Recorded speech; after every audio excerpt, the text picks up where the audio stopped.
अच्छी बहू, रोटी बन गई हो तो बंसी को दे दे, वरना आज भी भूखा चला जाएगा। जी माँ जी, बस बना रही हूँ। उफ, एक तो आज ये पछवा हवा इतनी ज्यादा बह रही है कि धुआं ही धुआं हो रहा है। ये कहते गरीब बहू संतोषी उसी धुएं में रोटी बनाकर बंसी को खाने को दे देती है। ये लीजिए, गरम गरम रोटी बनाई है, खा लीजिए। तभी खाना देने के बीच चूल्हे पर रोटी जलने लगती है। हे भगवान, मेरी रोटी जल गई।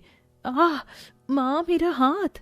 आँच की दाह तेज होने के चलते उसका हाथ बुरी तरह जल जाता है। ओह, देखो तो बेचारी मेरी बहू का कितना हाथ जल गया। एक रोटी ही तो थी, जल जाने देती।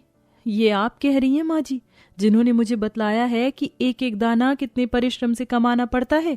ये कितनी मुश्किल से दिन भर 10-10 घंटे चक्की में आटा पीसते हैं और फिर भी मालिक सिर्फ 100 रुपए पकड़ाता है तो जाकर हम खाते हैं। संतोषी के घर की स्थिति बहुत ही दयनीय थी। कमाने वाला एक अकेला बंसी था और खाने वाले 2 बच्चे, पत्नी और माँ।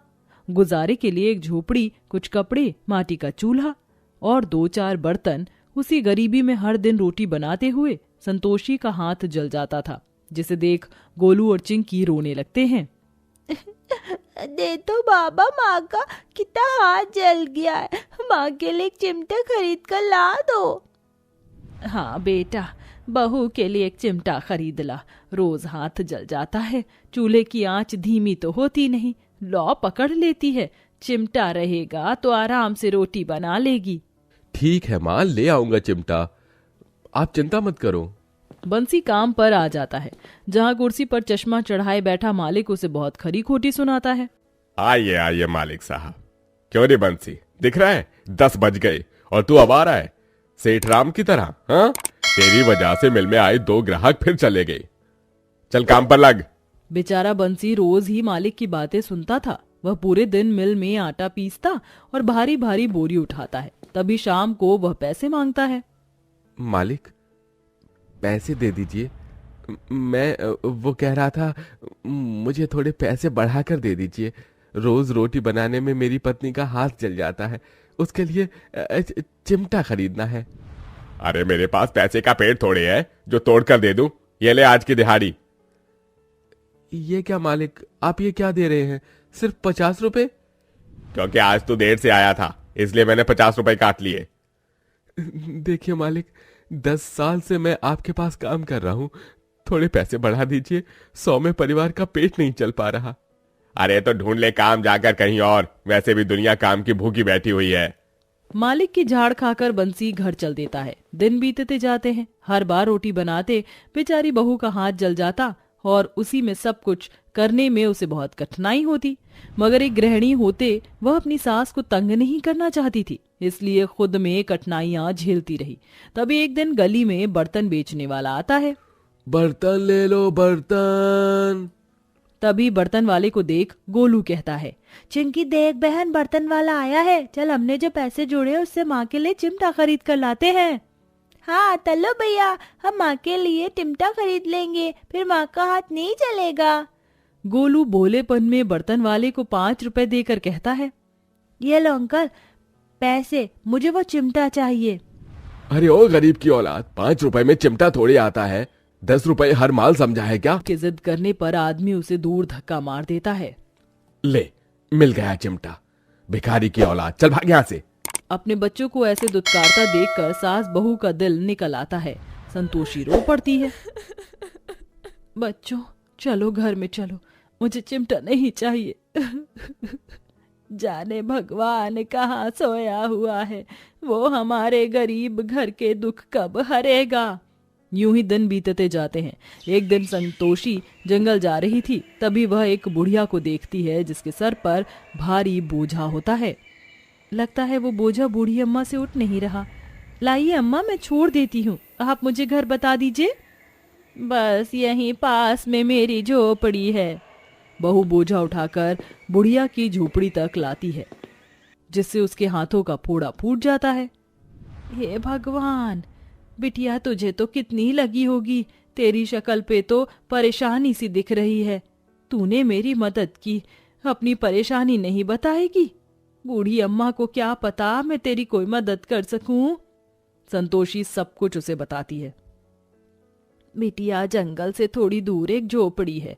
तू बस अपने चूल्हे की एक मीठी रोटी बनाकर ले जाकर बौने को खिला देना और अपनी इच्छा उसे बताना, फिर तेरे सब दुख दूर हो जाएंगे। बहू घर लौटकर मीठी रोटी बनाकर जंगल में ढूंढते ढूंढते बौनी की झोपड़ी में आती है। बौना रोटी देखकर उस पर लपक पड़ता है।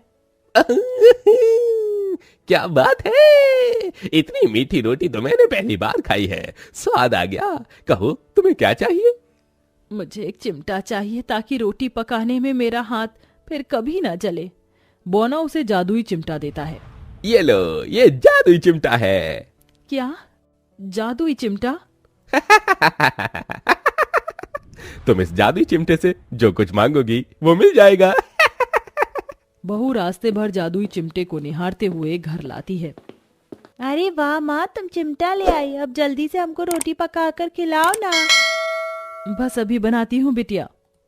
फिर जैसे ही संतोषी चिमटे को तवे से छुआती है, चिमटा चमकने लगता है, जिसे गोलू और चिंकी बड़ी बड़ी आंखें कर लेते हैं।